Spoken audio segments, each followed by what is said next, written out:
Hey guys, welcome to the podcast. My guest today is Sarah Ussery. She is a medical affairs leader, and we discuss the MSL role and the differences in large pharma versus smaller biotech.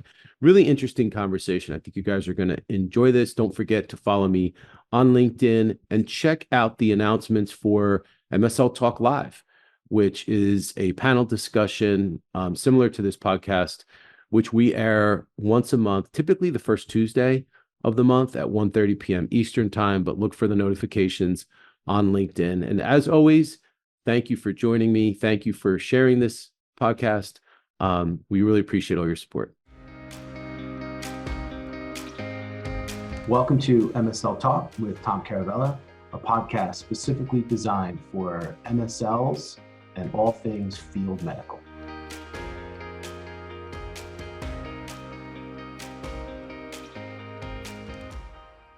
Hey, Sarah, welcome to the podcast. Thanks for joining me.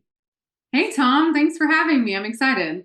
I am really excited. So, guys, you know how I like to just give you the lowdown on how these podcasts come about. Well, Sarah and I met recently.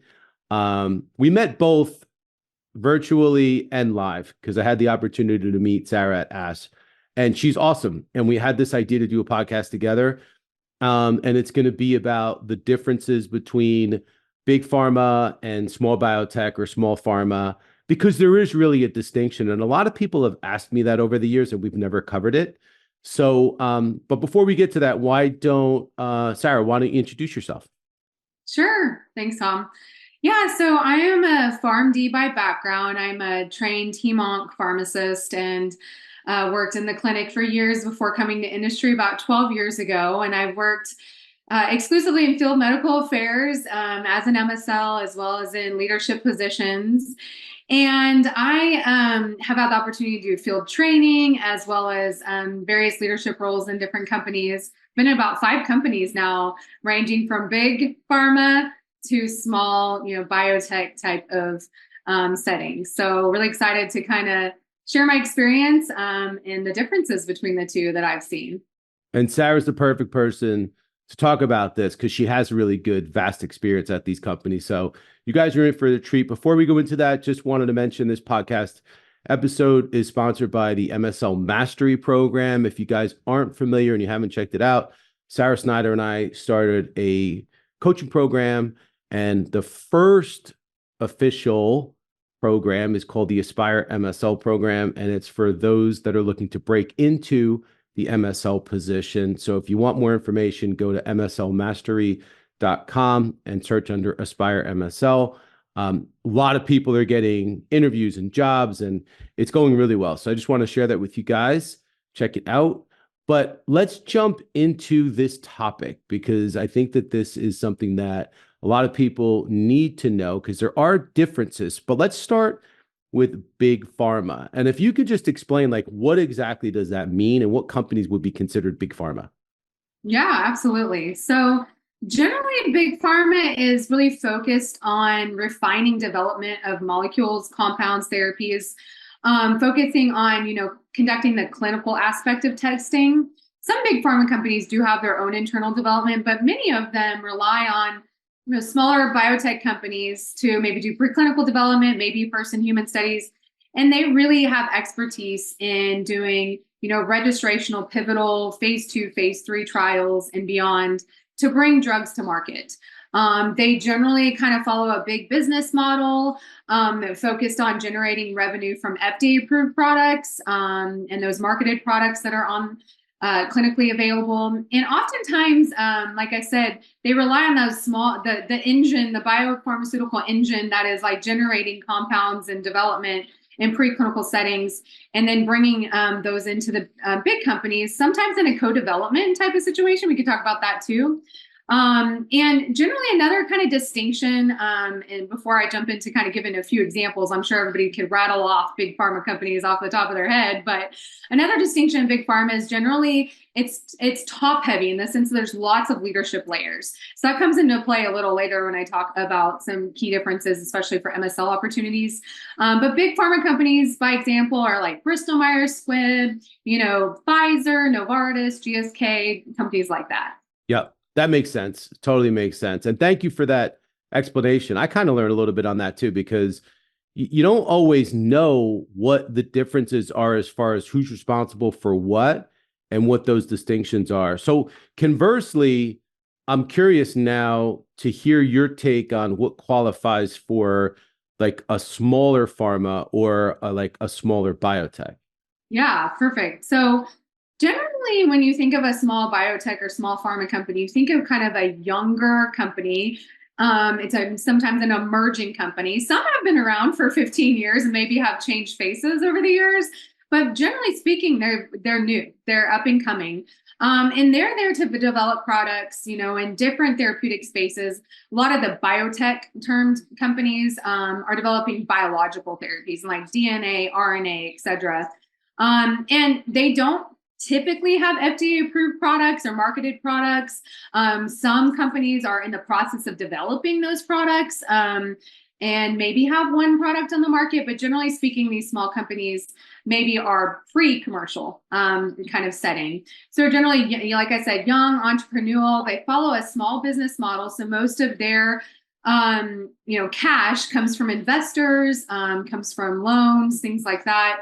And even bigger companies, as I mentioned, collaborating with them and maybe co-developing and maybe giving them a little bit of a cash flow to help them do first in human studies. And then potentially that company, big pharma, might buy that asset down the road. And they are often referred to, as I kind of mentioned earlier, like the research in the engine of the pharmaceutical companies. So some examples of small pharma include, Legend Biotech, Biogen, company I was just with, Mersana Therapeutics, you could probably rattle off tens of thousands more. So might not be recognizable, but those are a few that might be recognizable to the crowd. Well, what's interesting is you mentioned you mentioned Biogen, which started out as a small biotech, and now they're kind of a large biotech, but certainly not large pharma. Yeah. So it's kind of funny how you can get caught in the semantics of this. The other thing too is, and this is what I've kind of noticed as a paradigm shift over the last maybe 5 or 10 years, is that when I first started in this business as an MSL recruiter 20 years ago, 20 plus years ago, only large pharma was hiring MSLs. Mm-hmm. Now we have even smaller biotechs, as small as like 10 employees. Mm-hmm. That, believe it or not, wind up hiring MSLs and building out MSL teams. So the crazy thing is this could be teeny tiny, and it could be Biogen, which is large, but still considered biotech. Does that make sense? Absolutely. And I think you could actually spend some time on here talking about those mid-sized companies, because they can actually flip to either or models. Like when we're talking about distinctions between the two, and so, we could spend a whole nother probably podcast on that. But yeah, as you mentioned, in general, medical affairs portions of organizations, including the MSL field teams, can form in a company as little as 20 to 50 employees. Generally, what I've seen is it's around the 100 mark, 100 to 150. And it's usually when a company has decided to develop and have their own internal development of a compound and potentially come to market with that compound. It's usually when they start to bring in medical affairs or MSLs. However, like you said, it's kind of changed, it's kind of morphed. And there are companies that bring in MSL teams and see the value early in order to help enrollment to studies. Maybe they have a broad pipeline with lots of assets and they're needing assistance with some first-in-human studies. And so a lot of the work that those MSLs are doing are really focused on the clinical trials and enrollment and identifying sites. But it definitely can vary. And it's definitely not, just one definition for when you would bring in, or one time in a growth of a small company that you would bring in medical affairs. True. Yep. So let's talk about what the responsibilities are for MSLs. Let's start with the large pharma side. How what that looks like. Yeah. So for big pharma MSL type of roles, generally, the MSL team can be rather large. I mean, we're talking, anywhere from maybe, you could say 6 is large, depending on what, assets you have and what you're covering, to, 20 MSLs.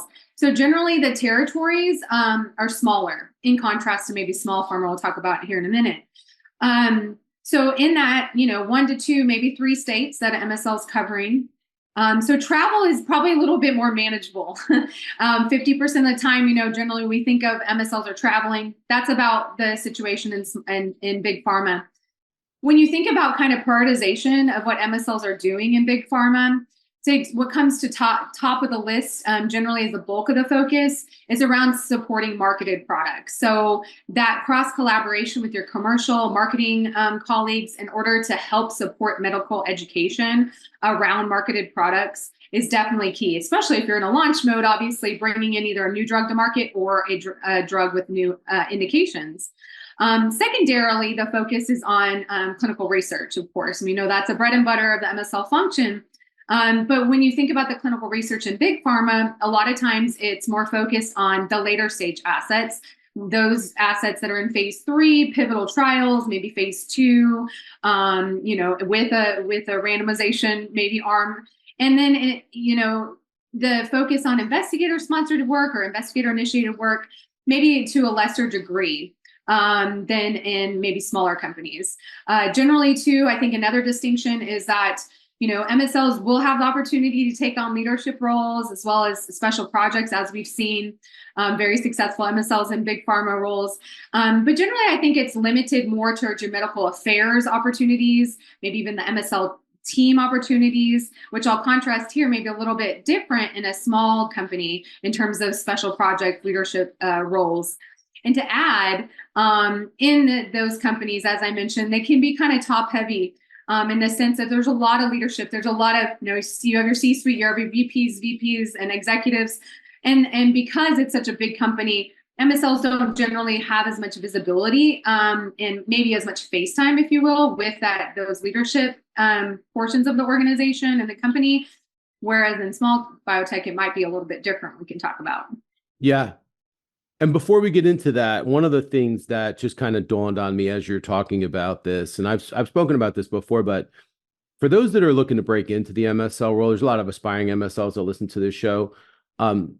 You definitely might want to consider pursuing large pharma as your first role in the industry versus small biotech because of the capacity for training and development. There's just more resources available in large pharma, and they also are more equipped to take on somebody that's new into the role. So you're going to have a different experience starting your career out in large pharma than you would at a smaller company. I wouldn't discourage you from considering a smaller company. I'm just saying that there are some nuances and maybe some advantages to starting your career out on the large pharma side. So let's go ahead. I'm sorry.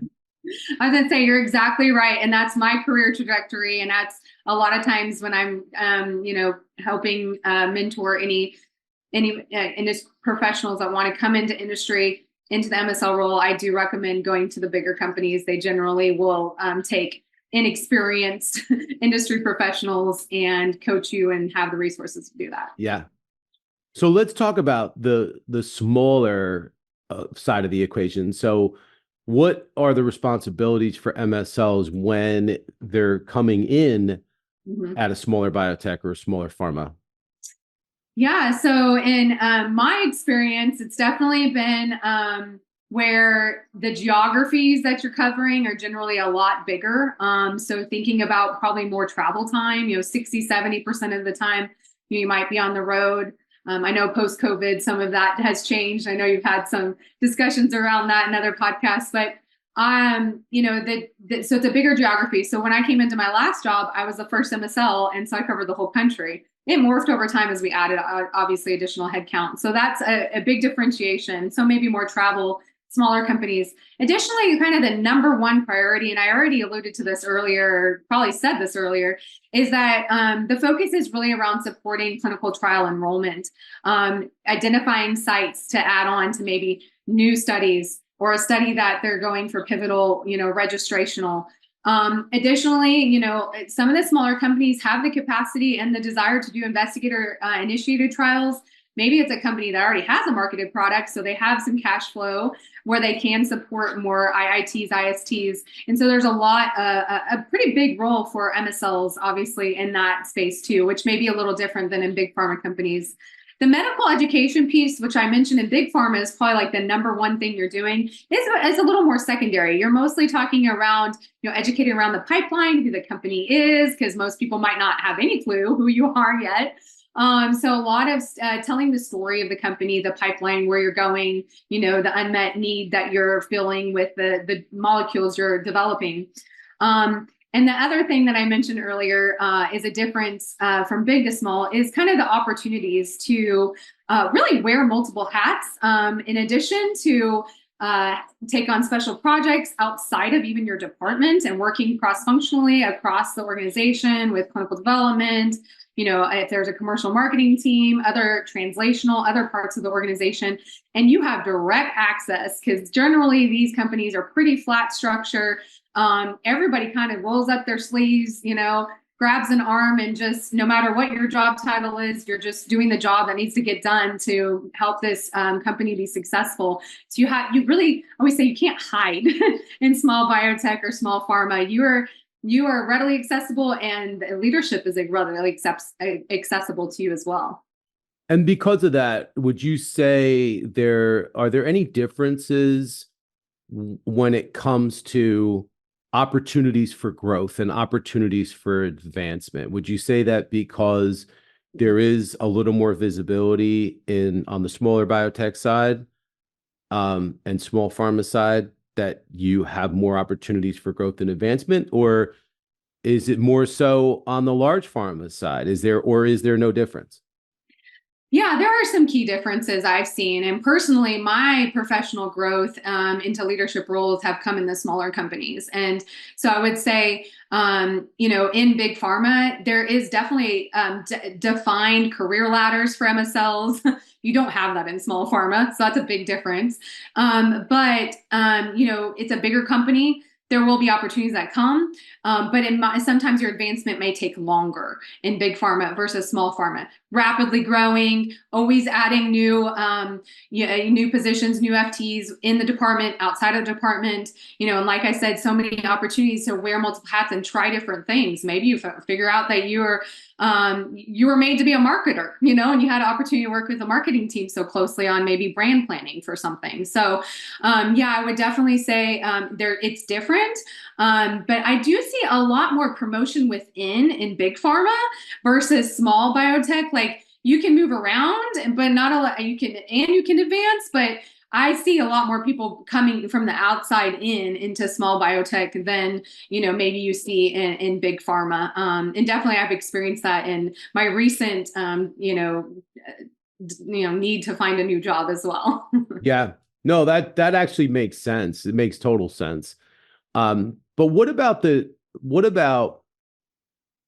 job market and evaluating opportunities? Because it's such a challenging market right now. Would you say that there's any advantage to pursuing positions at larger company versus smaller companies, or is there no difference?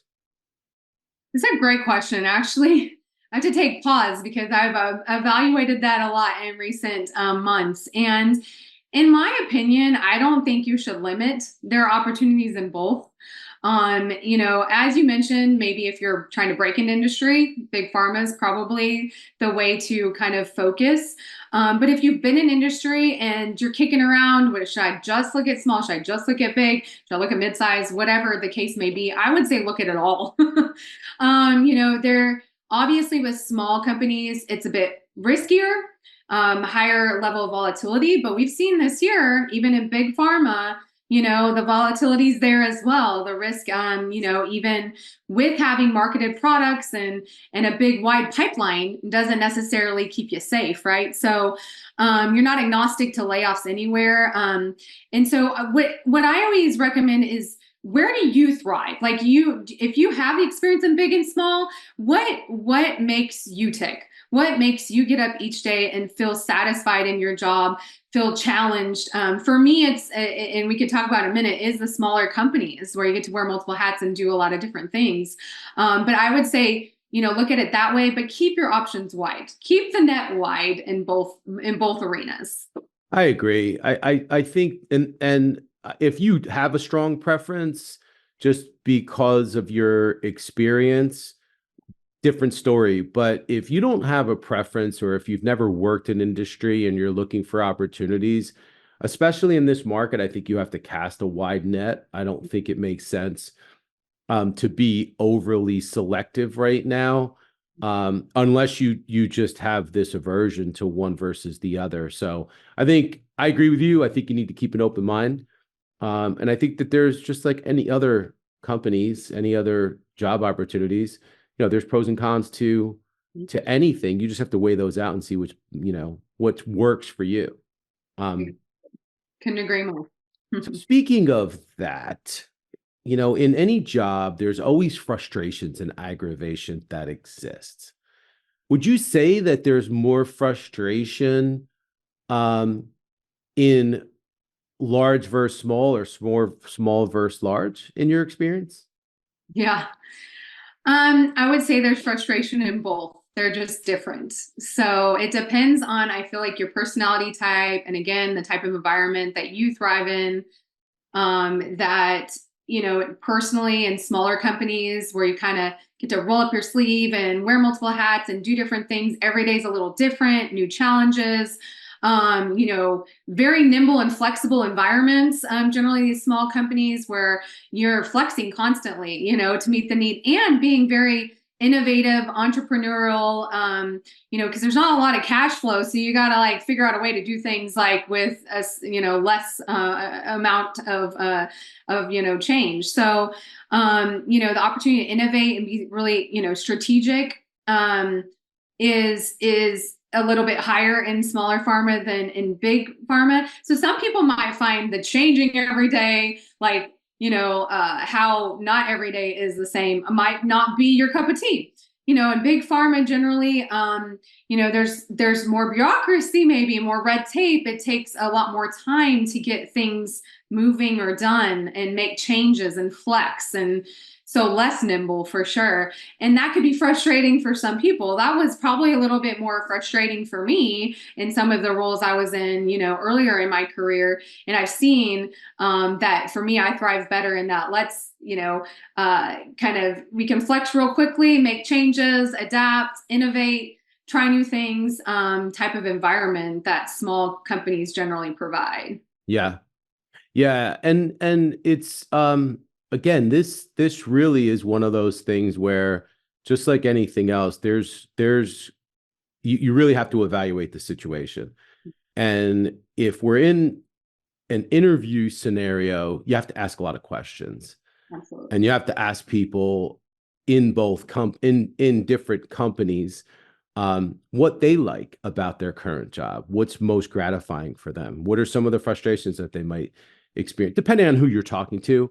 You need to be careful, but there are ways to learn about organizations before you even get there. And maybe it's not an interview. Maybe you're just finding a colleague, a mentor, somebody that has experience either currently or prior at an organization where you can learn the nuances.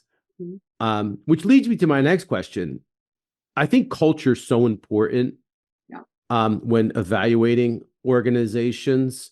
Would you say that there's any real distinction in how culture plays out in large companies versus small companies? Yeah, I really do. And I kind of touched on it a little bit with kind of the frustrations piece too, is that really the culture in big pharma is, much more operational, much more bureaucratic. Every company is going to say, what we want to do is get drug to patient. Like that is obviously the goal of every company, is to develop therapies that are going to be able to change, lives. And that's like ubiquitous, right? But what is, different is kind of the way that, small biotech kind of has that more entrepreneurial, more innovative, kind of able to flex, think outside the box, different approach to work, taking on multiple projects, different roles outside of your written job description. Whereas, in the smaller or the bigger companies, you're kind of just doing what your written job description is. And so, that's preference, right? And we talked about that. Which one do you prefer? You want the structure, you want the defined, or you want something a little, more nimble, flexible changes, on a dime sometimes. And I think the culture is defined based on the different environments. And I've noticed actually recently with interviewing with bigger and small, mid-sized to bigger and smaller companies, is I feel like the smaller companies are more interviewing me for like culture fit, more so than the bigger companies. More of the bigger companies like, who do you know? What do you know? How, have you ever covered this territory before? Things of those nature. And so I think that kind of speaks to like a little bit of a difference in the culture itself between the two. Good point. That's a really good point. So what about, would you say when we talk about like resume builders, let's call it, and how you can add to your experience and your career trajectory, is there a preference, would you say, in going to a large pharma versus a smaller company in how you can build up your resume? Yeah. I would say, like if somebody looks at my resume, I've not had any issue with the fact, nobody has had any issue with the fact that I've been at big pharma and I've been at small and I've been at midsize. I think both are attractive in experience, and I would say try both because you don't know until you try it, right? Don't take my word for it, try it out. And I think though, in different seasons of your life, a big pharma company may be more attractive. For example, I talked about from the MSL perspective, generally big pharma companies, you have smaller territories, more defined job. Maybe you have little children and you can't be away very much, versus maybe later in your career where your kids are launched, you're an empty nester. Maybe you could take on the risk of these small companies, and have the ability to travel more because you are covering the whole United States, for example. I say, that might be the time when you give it a chance. So I think a lot of times it'll be personal preferences based on where you are in your career, your life, and career goals. Like I said, I've advanced more quickly in the smaller companies than I would have probably had the opportunity should I have stayed in the bigger companies. And again, not that you can't advance in bigger companies, you definitely can, but my growth trajectory went much quicker in the smaller one. So I think both are attractive. Both I think should be considered. And like I said, if you're looking right now, cast a wide net. Yeah, for sure. Always. I just think you always should keep your options open because you just don't know. And a lot of times you don't know till you know. Right. You could go and interview with a large company and think it's the greatest thing in the world. Then you get there and you're like, I didn't connect as well with the people, and didn't get the same feel for the way I connected with the people at this other company. And cultures are going to vary, opportunities are going to change, even within, like, we're talking in broad strokes. We're talking about what you've seen in your experience in large pharma and what you've seen, on the small biotech side. And some of it's going to be consistent. Some of it's going to be nuanced, where it's like you really kind of have to get in there and see what it's all about. I'm curious though, if I had, so feet to the fire, if Sarah has to pick between one or the other, off the top of your head, where would you go? You have two opportunities, one with large pharma, one with a small biotech. What do you take? Oh, okay, Tom. It's an interesting position to put me in since I'm currently in the interviewing And phase. by the way, I didn't tell Sarah I was going to put her on the spot. This is like total surprise. Yeah, no, I appreciate it because it's definitely what I've been kind of soul searching right now. And, interesting interviewing actually this morning with a small company. I think it's a way better fit for me based on the Okay. environment I thrive in. Although a lot of the pull for me has been stability. And Yeah. but like we said, stability isn't always there even in the big companies. And so right now, if I had to choose today on this day, which could change, it would probably be a small company. All right. There you have it. Well, and guys, listen, I want to go back to what Sarah and I have been talking about this whole time is you really have to evaluate everything. And give, I think it's really important to give companies and people a chance. Do your homework and make an educated decision when you're interviewing or evaluating organizations, or even just looking at the next step in your career. I just think it's important to be very calculating and do your homework and do your research. So last question, Sarah, let's talk to the MSLs that are out there that are listening. What advice do you have for them as we close out? We're closing out 2023. We're starting 2024. Any advice for folks as they look into the new year? Yeah, absolutely. I think we're turning a corner in all ways. Not only for job opportunities and growth, but also I think we're coming back into my hopes and what I feel is a more stable environment. Sure, there's going to be ebbs and flows. Sure, companies aren't always going to have positive data. But I feel very hopeful for the new year, and I hope you all do too, especially being on the market right now for new opportunities.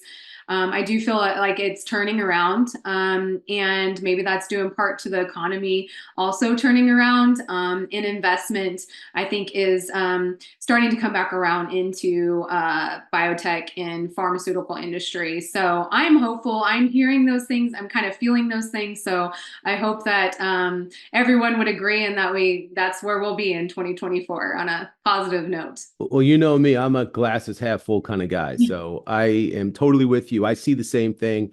I think 2024 is going to be a great year. I think that we're going to put some of the, the frustrations of 2023 behind us, and there's going to be a lot of opportunity. There's going to be a lot of growth.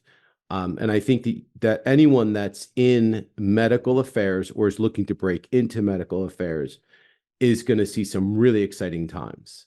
So I agree with you. You're awesome, Sarah. This was great. Thank you so much Thank for you, spending some Tom. time with us. Yes, absolutely. Thanks for having me. It's been fun. Awesome. And thanks for listening, guys. We'll see you next time.